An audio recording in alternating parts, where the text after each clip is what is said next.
I was discussing last night the Bodhisattva doctrine in Mahayana Buddhism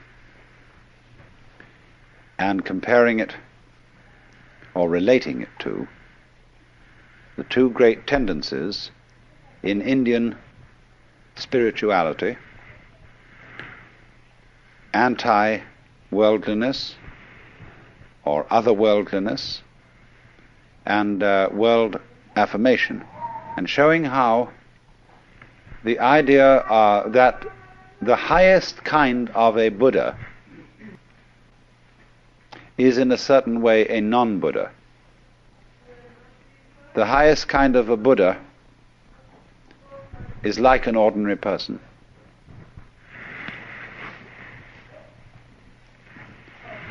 And this comes out very, very much in various tendencies in Zen, where, for example, all the painting peculiarly characteristic of Zen Buddhism in the Chinese and Japanese tradition is, as it were, secular. It has a peculiarly non-religious atmosphere. That is to say, the painting of Shingon sect and Tendai sect, as you saw it in the museum today, was religious painting. You could tell at once that the subject matter of these paintings is religious. But with Zen painting, the way of dealing with philosophical and spiritual themes is secular.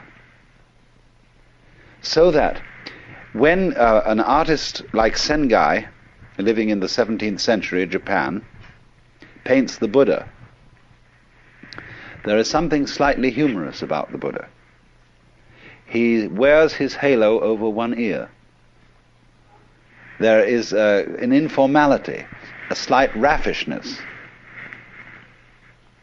And so this comes from China, from those great Sung artists like Liang Kai, who painted the sixth patriarch of Zen chopping bamboos, looking like the most extraordinarily unkempt country oaf. So, also, the greatest Zen painting has as its subject matter not really religious themes at all. It uses pine branches, rocks, bamboos, grasses, everything of that kind. And you would never know that these things were icons. Likewise also in poetry, which we will go into more extensively in the future. The superb expression of Zen poetry is derived from the Chinese poet Hokoji, who says, wondrous action, supernatural power, drawing water, carrying fuel.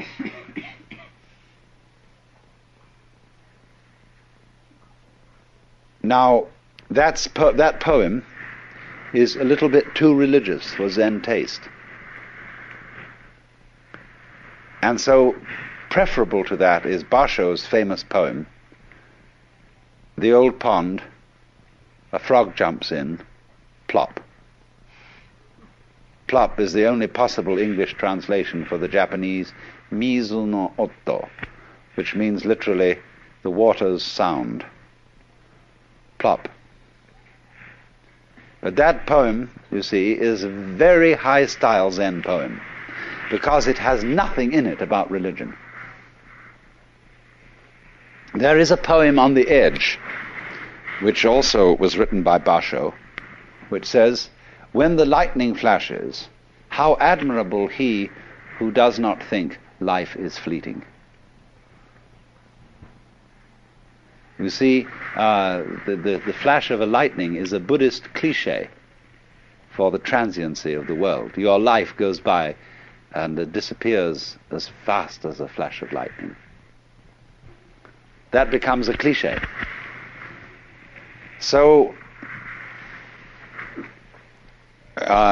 all religion, all religious comments about life eventually become cliches. Religion always is falling apart and becoming a certain kind of going through the motions, a kind of imitation of attitudes, as if one would say, we've got a book called The Imitation of Christ. It's a terrible book. Because everybody who imitates Christ is a kind of a fake Jesus. So in the same way, there's all kinds of imitation Buddhas, not just sitting on altars made of wood and gilded, but just sitting around in monasteries. So one might say then that the highest kind of religious or spiritual attainment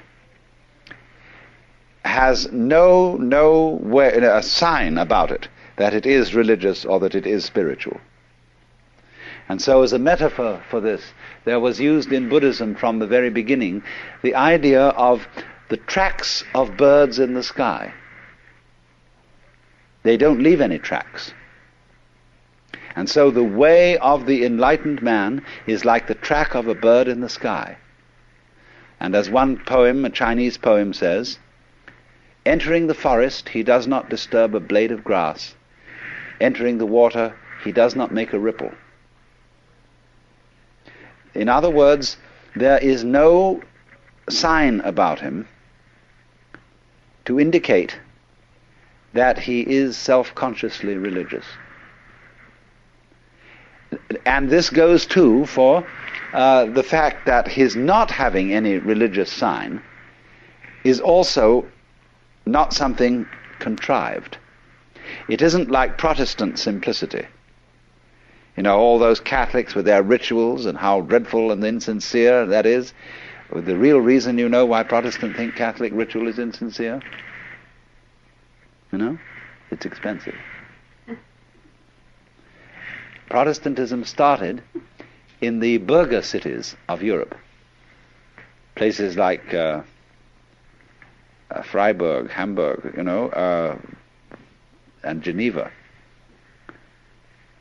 Because the merchant class, who were the foundation of the bourgeoisie, got annoyed because every time a saint's day came around, all their employees got a day off because it was a holy day and they had to attend Mass.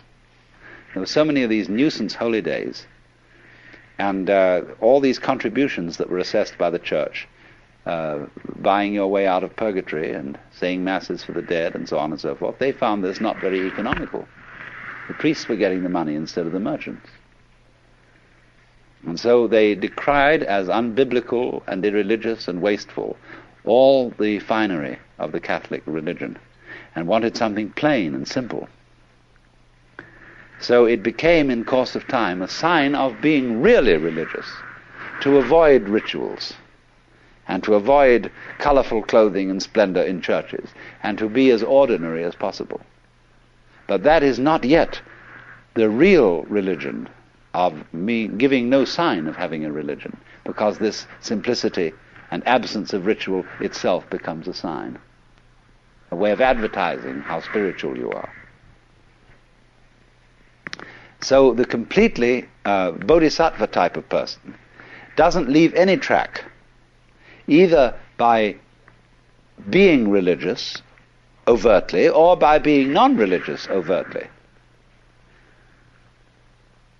How will you be neither religious nor non-religious? See, that's the great test. How will you avoid that trap of being one or the other? It's like, are you a theist or are you an atheist? See, the theist is caught by God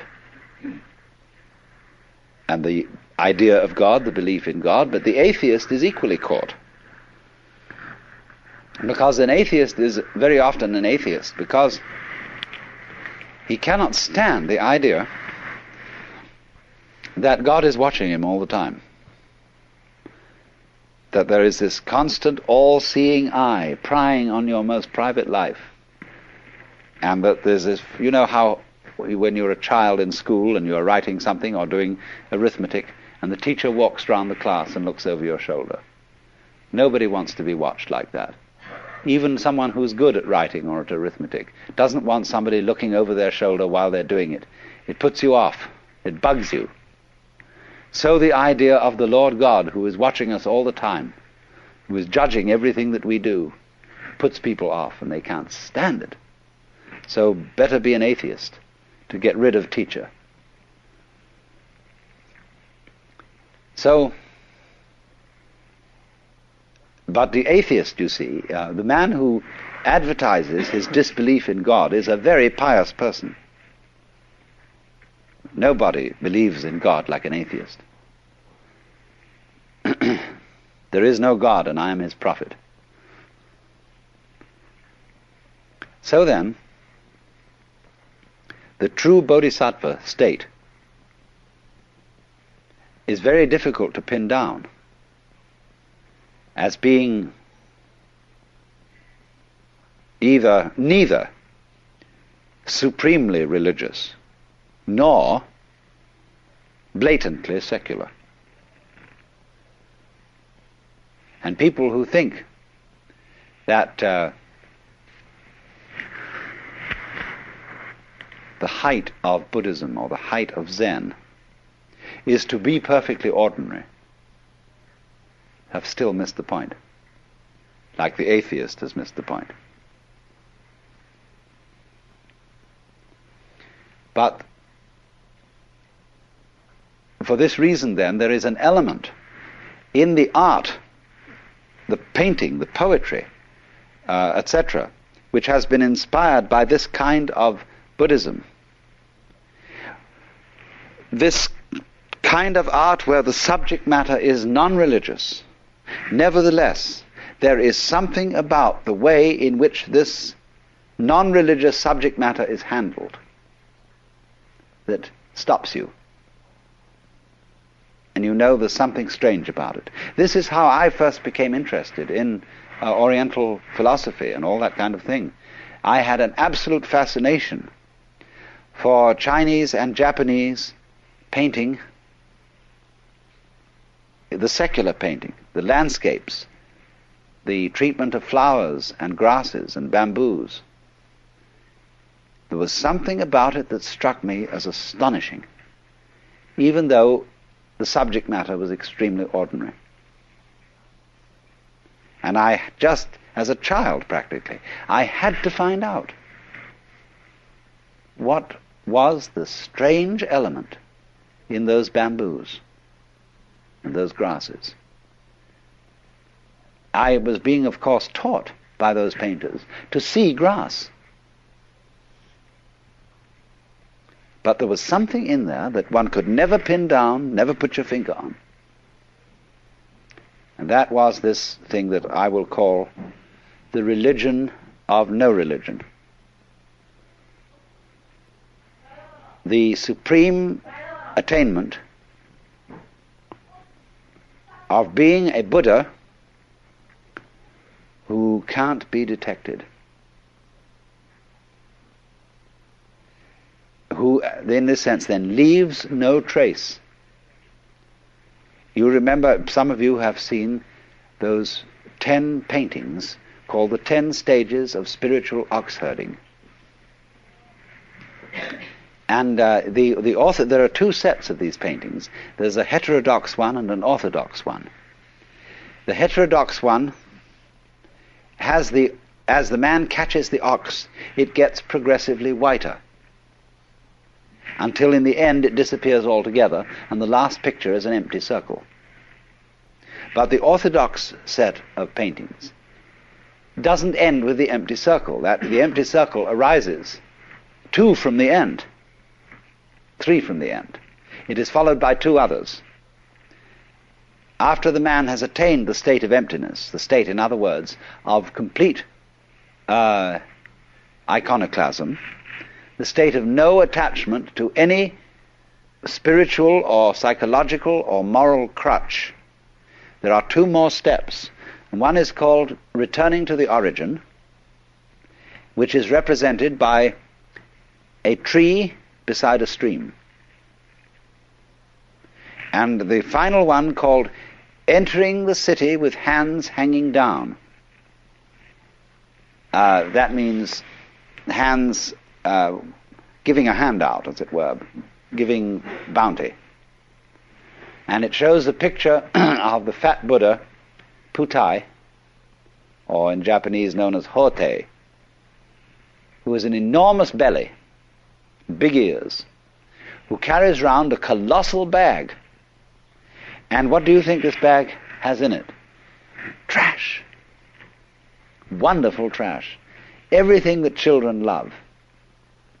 Things that everybody else has thrown away and thought of as valueless, this bum collects and gives it away to children. And so it says here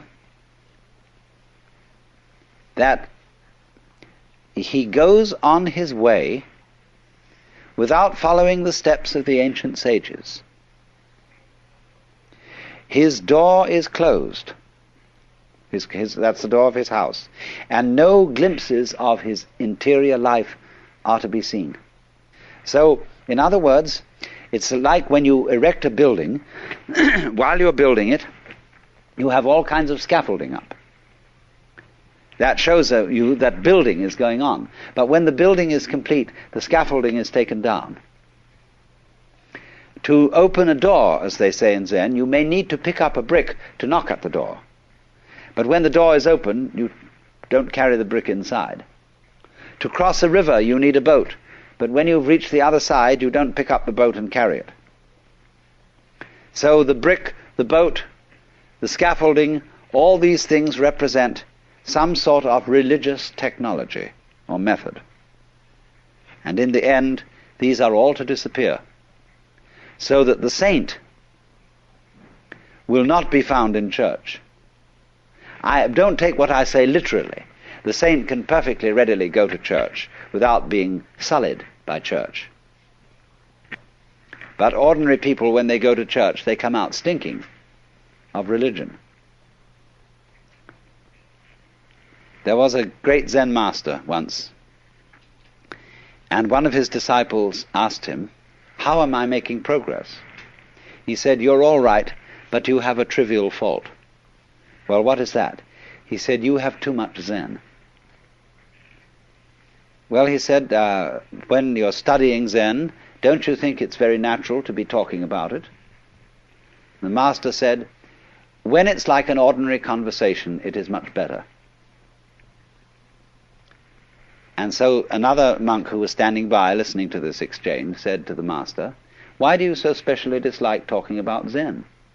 And he replied, "Because it turns one's stomach." So what did he mean when he said, when it's like an ordinary everyday conversation, it is somewhat better? When the old master Joshu was asked, at the end of the kalpa, when everything is destroyed in fire, there will be one thing remaining. What is that? And Joshu replied, "It's windy again this morning." So in Zen, when you're asked a question about religion, you reply in terms of the secular. When you're asked about something secular, you reply in terms of religion. So what is the eternal nature of the self? It's windy again this morning. "Please pass me a knife." The master hands him the knife with the blade first. Says, "Please give me the other end." What would you do with the other end? See, here the disciple starts out with the ordinary. "Please pass me the knife." And suddenly he finds himself involved in a metaphysical problem. But if he starts out with the metaphysical, he's going to get involved with the knife.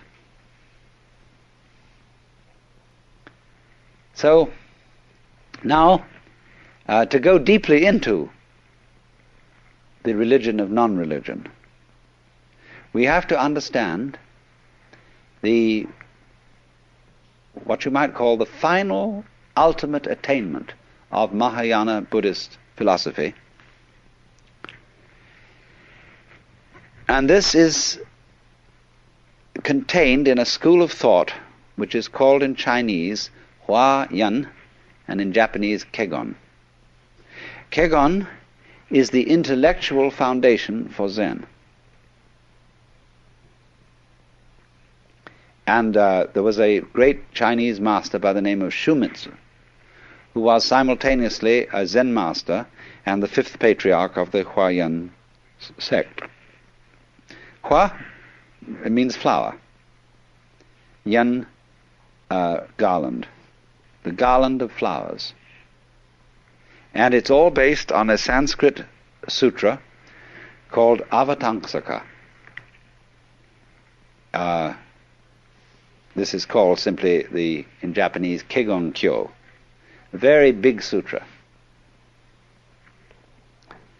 And the subject matter of this sutra are what are called the four Dharma worlds. And I must explain what these four worlds are so that you get the point.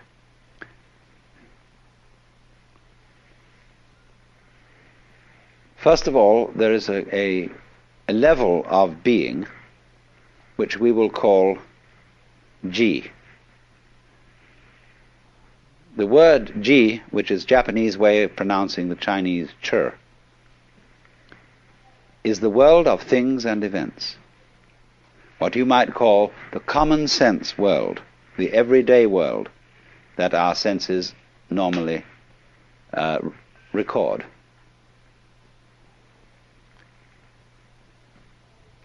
The word Ji, the character in Chinese, has a multiplicity of meanings because it can mean a thing or an event. It can also mean business, an affair, not in a love affair, but something in the way the French say les affaires, for business. Something important. It can also mean affectation. Putting something on or showing off. And so a person who is a master in Zen is called Buji, which means no business, no affectation, nothing special. The poem says, "On Mount Lu there is misty rain, and the river Jiang is at high tide. When you have not been there, your heart is filled with longing. But when you have been there and come back, it was nothing special. Misty rain on Mount Lu, river Jiang at high tide."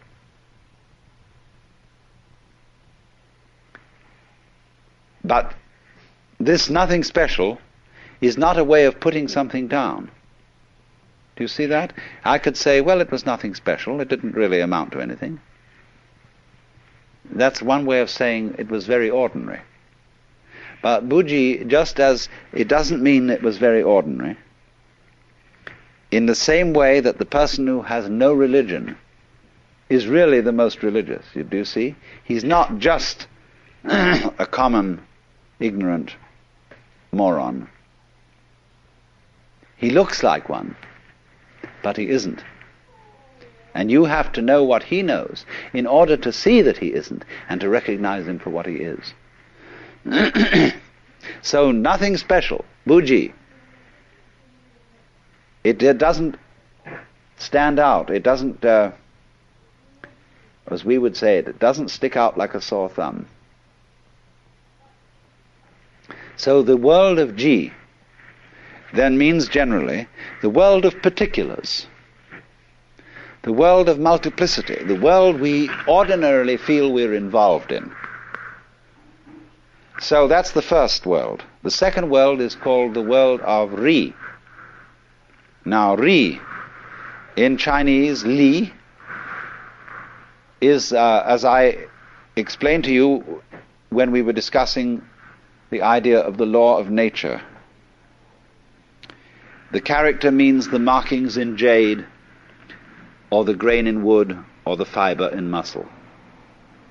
But in the Huayan philosophy, the word ri means the universal, underlying all particulars, the one underlying all multiplicity. The unitive principle as distinct from ji, which is the differentiation principle.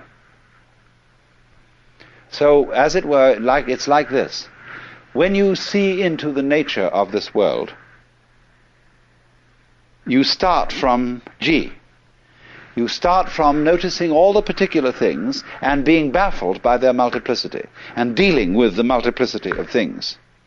But as you go into this, you discover, as you understand things, what do you mean when you understand things? It means you become aware of their relationships to each other, and eventually you see the unity behind them. And it is as if the multiplicity of the world dissolved into unity.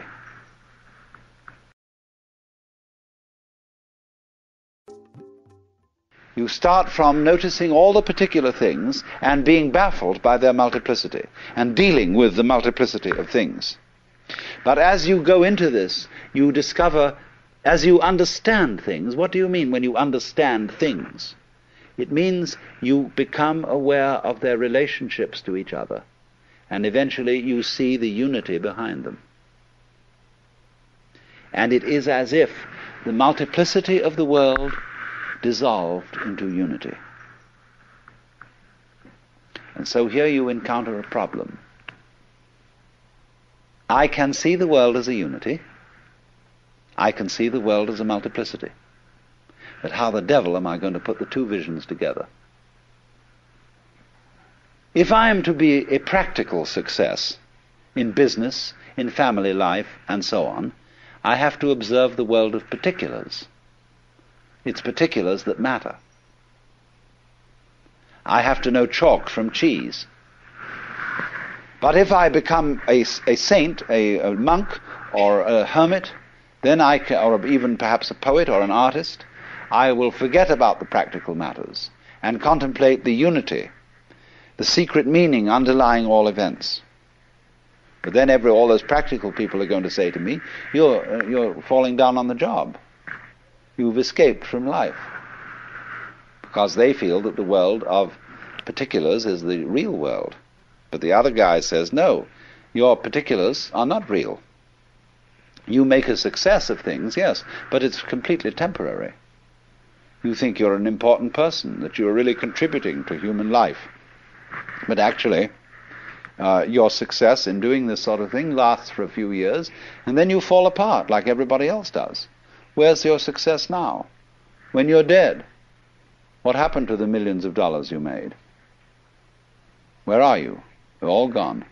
So that isn't real from the standpoint of the person who concentrates on the unity. So then, to perfect our understanding, we have to go to the third of these worlds, which is called Ri Ji Mu Ge. Now, that means between Ri, the unity, and Ji, the particulars, Mu, there is no, Ge, block. That means the world of the universal and the world of particulars are not incompatible. Let's take two very different things and see how they can be united. Take shape and color. Never in a million years can you, with a black pencil that can draw shapes, make red.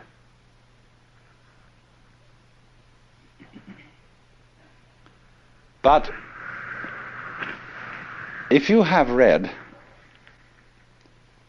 you can draw a circle.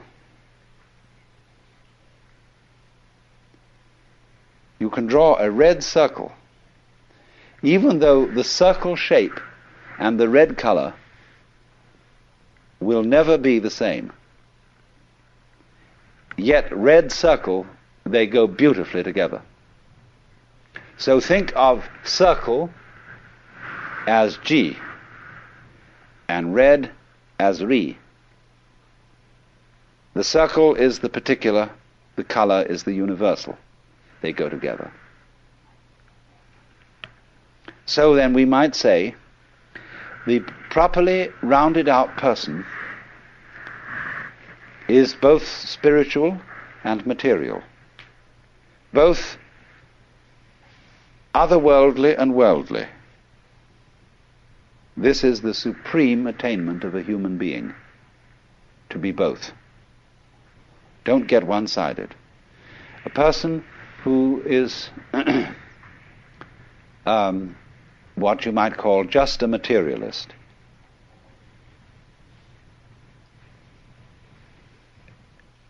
ends up by being very boring.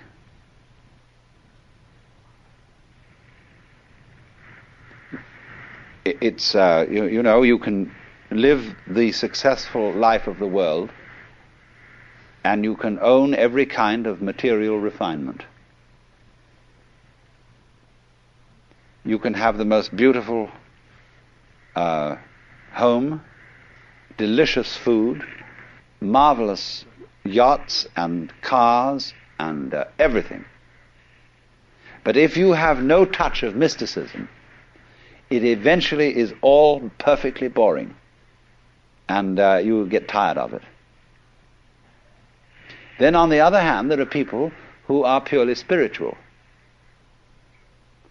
and they live in a kind of dry world where all luxury has been scrubbed away, and they are very intense people.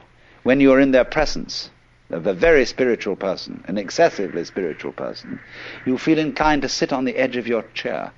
You are not at ease, because you know the eye of judgment is looking through you and going down into your very soul and finding that you're just a scallywag after all. And here's this absolutely sincere, this dreadfully honest and unselfish person. This is something which is always puzzling to people brought up in a Western environment, because great spiritual people are often very, very sensuous, because they can't be materialists in the ordinary sense. They can't be straight, open sensualists, because for them the world is too wonderful for that. Any human being is too marvelous to be treated as just a kind of sexual object. They may be very much a sexual object, but so marvelous, you have to stop with it and really go into the whole of that marvelous, wonderful personality.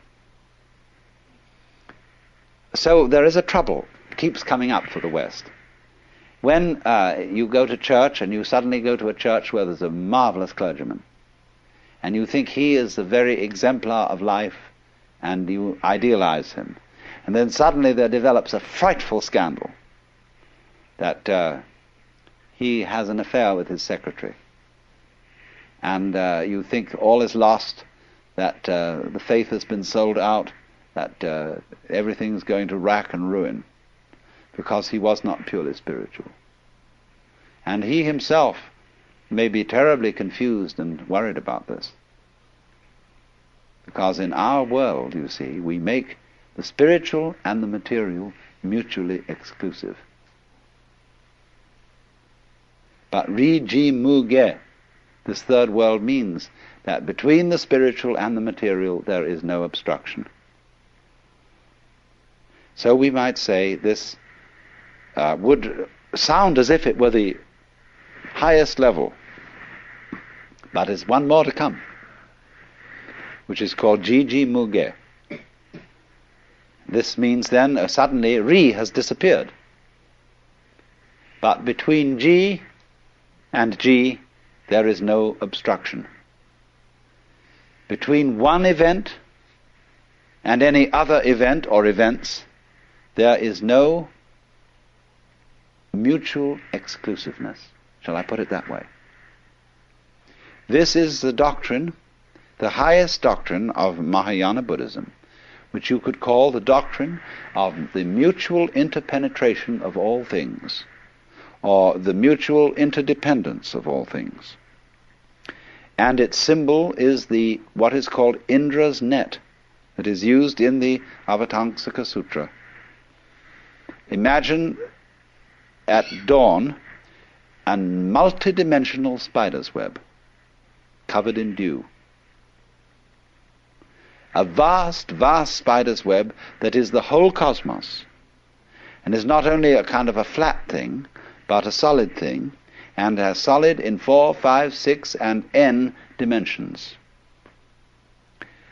covered with jewels of dew, all of which have rainbow coloring, and every drop of dew contains in it the reflection of every other drop of dew.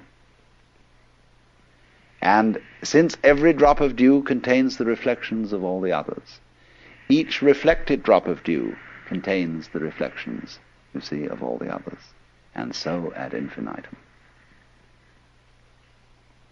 Now this is the Mahayana vision of the world, which is to say, this is relativity, that whatever exists in this world and is characterized as something particular, as a thing, as an event, as something or other, you see, as a unit, this does not exist without all other such things and events. So that you might say any one event implies all events. And all events, the total universe, past, present, and future, depends on every single member. In other words, you may say, I can understand that I depend on this whole universe. There could not be me unless there was everything else. It is harder to see the corollary of that the whole universe depends on you. You might say, well, how can that be? Because I come into being, and then I go out of being, and before I was born, I'm sure the universe was here, and after I die, I'm sure it will go on. How can you say then that the whole thing depends on me? Very simply, it depends on supposing you're dead, and we're talking about someone in the past. Let's say we're talking about Socrates.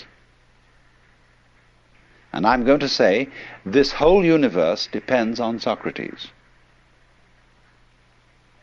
I may put it more exactly. It depends on Socrates having existed. You see your parents now. Some of your parents may be alive, but some of your parents may be dead. Without your parents, you would not have come into being. So you depend on your parents, even when your parents have gone.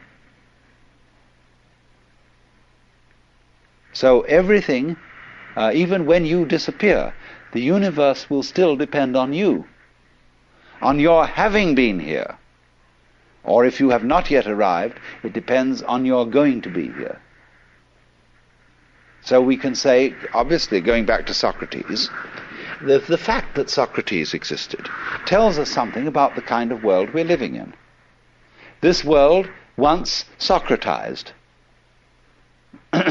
And that Socrates and his wisdom was a symptom of the kind of universe we're living in just the same way as I showed you that an apple is a symptom of a tree. A certain kind of tree tells us something about that tree, what it functions, how it produces things. So a world which produced Socrates, or a world which produced John Doe, who was nobody in particular, and nobody ever remembered him or thought to write his biography. Nevertheless, for all his obscurity, the whole universe depends on him, and it depends equally on every fruit fly, every gnat, every vibration of every gnat's wing, and it depends on every last electron, however brief its manifestation may be. So that what this is saying is that everything that there is implies everything else. And all those other things, collectively, in their totality, which we call the universe, in turn imply each individual object, event, and so on. That's the meaning of Indra's net. So that this is called in Zen to take up a blade of grass and use it as a golden Buddha 16 feet high.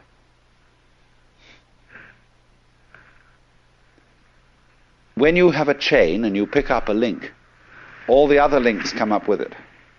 You see? Because it implies, if this is a link, it is a link in a chain. If it isn't, it's just an oval piece of metal. But if it's a link, up come all other links. So if you are an event, every event, there's no such thing as a single event. The only possible single event is all events whatsoever. That could be regarded as the only possible atom. The only possible single thing is everything. But the things that we call things all imply each other. We know what we are only in relation to what we aren't. We know of the sensation of oneself only in relation to a sensation of something other. So the other goes with the self as the back goes with the front. And your life, however short, everything depends on it. If that did not happen, nothing would happen. So in this sense, the whole world bears your signature. It would not be the same world if it weren't for you. You've heard, haven't you, what is called the pathetic fallacy? This was an idea of the 19th century, which said that it was false and wrong to project human feelings on the world. The wind in the pine trees is not sighing. It's you who are sighing. The sun is not happy. It's you who are happy when the sun shines. So don't mix up your happiness with the sun. The sun has no feeling. The sun is not human. The wind has no feeling and is not human.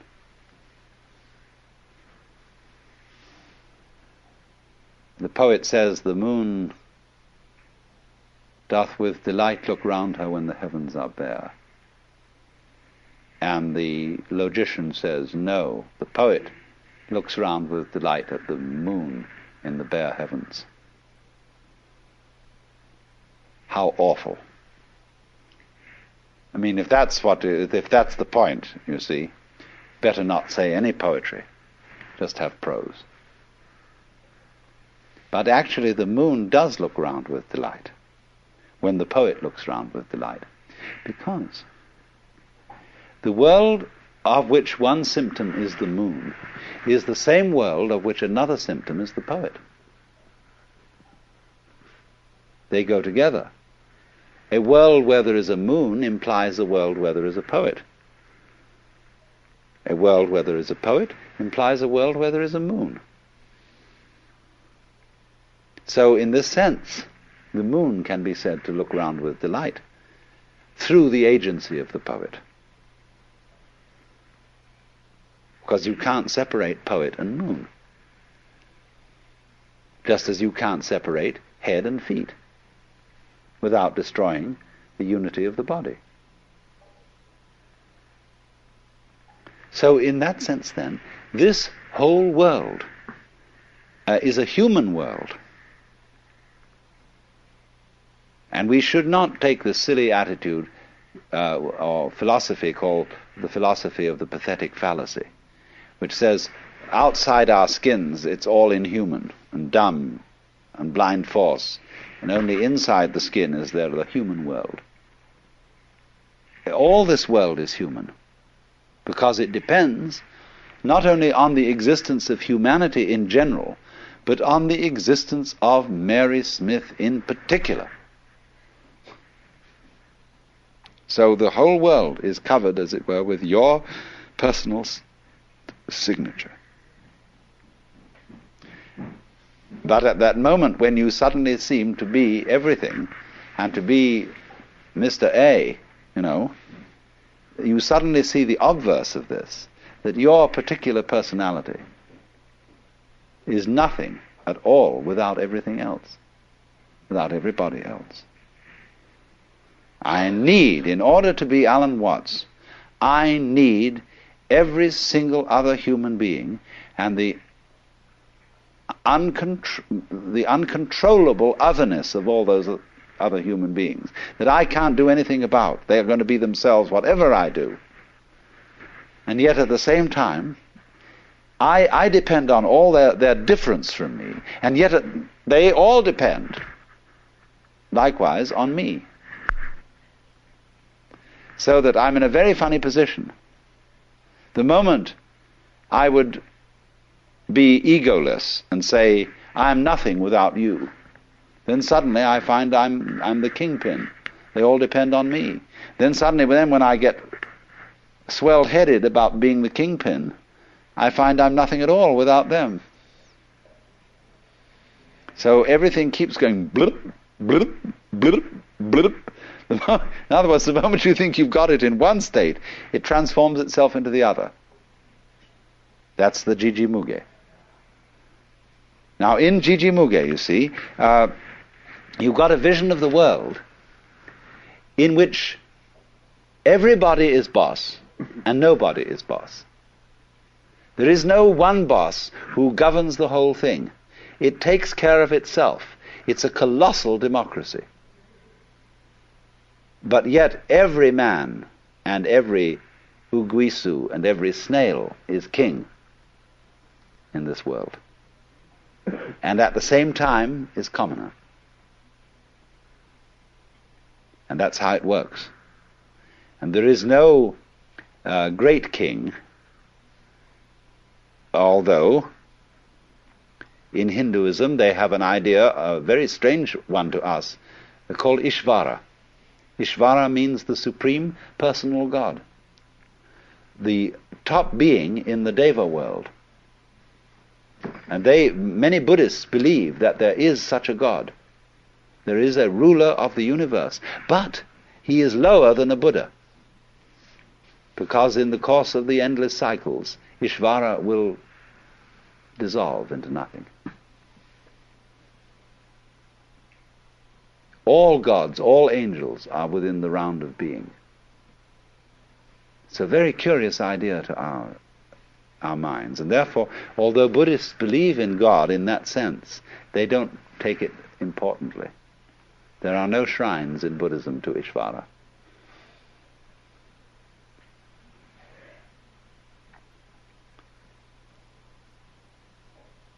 So then, it is through Jiji Muge, this idea of the mutual interpenetration and interdependence of all things, that we have the philosophical basis for Zen as a practical, non-intellectual way of life.